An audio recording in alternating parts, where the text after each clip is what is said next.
If you say Ben Cruachan, it's not bad, it's all right. But the Gaelic is Cruachan Biaun. This is a fascinating mountain. Oh, a fascinating mountain. Hollowed out to provide hydroelectric power. It houses the turbines that create the electricity, and it has the kind of subterranean fantasy atmosphere that James Bond would be proud to abseil down into clutching a semi-automatic weapon. It is, of course, Ben Cruachan at the head of Loch Awe, and the starting point for this mountain is in the rather gloomy pass of Brander on a busy main road.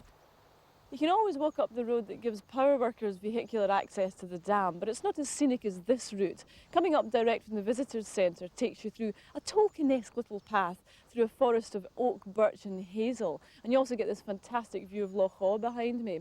However, there's some confusion about where to start this from, because you have to cross the railway line at some point. We, like good citizens, tried to go under the railway bridge and not trespass on the rails. However, a man in a boiler suit came out of a porta cabin and gave us a bit of a row, so we had to cross the line. This beautiful little path continues up as far as the dam.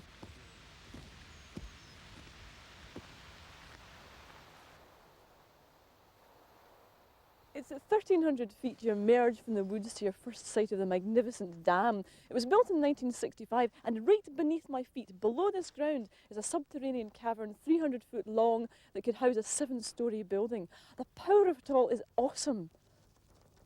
What's that? I'm kidding.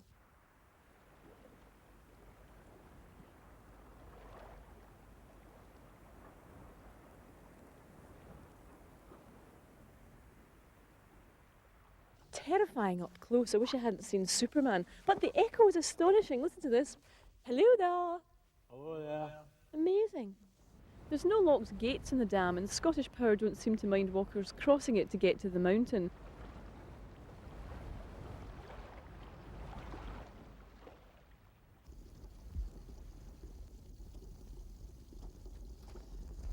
If you're doing Ben Cruachan as a single peak, as we are today, we're a bit lazy, then what you have to do is keep to the west side of the reservoir when you get up to the dam. Carry along this Land Rover track for about 3/4 of a mile till you come to a cairn showing you the path up Corriejerrig to the top. However, there's a fantastic ridge walk that you can do in a great big horseshoe that takes in another Munro. But by doing that, you have to keep to the east side of the reservoir, so don't cross the dam. That's the easy stuff over. It's now time for the climb to attain the peak.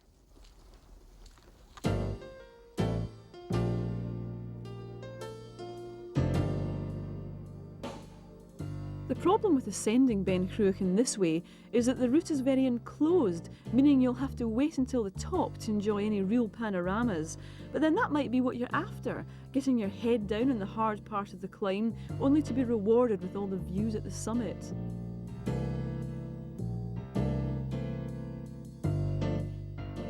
When you've sweated your way up this far, it's rather demoralising to discover someone's been up long before you carrying a load of wire and wooden posts.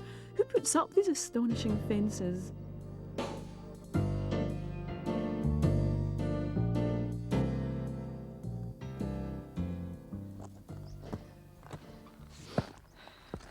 Don't be put off Ben Cruachan just because it has a visitors centre attached to it. I think even big hairy Munros would enjoy this walk. It's really great. I'm having a good time today anyway, so I don't care what they think. And it's surprising that for such a popular mountain, the path isn't as badly eroded as I imagined. It's not a 10-foot deep trench by any means. And this nice rocky path here means that we're nearly at the top.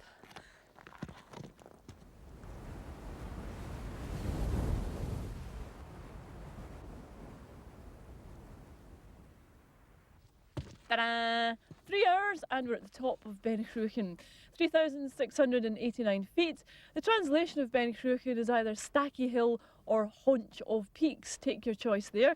This is a trig point, incidentally, put here by the Ordnance Survey to have their lunch on when they come up hills like this. Now you can see the ridges to the east and the west that you can either descend by, or if you're feeling fit, absorb in one huge big long walk in a single day. But it's by no means dull doing Ben Cruachan on its own, because you get fantastic views all the way to the coast and up Glen Etive all the way to Glencoe. A good low-level walk, incidentally, takes in the whole loch starting from Tainault. Fantastic views, well worth the effort.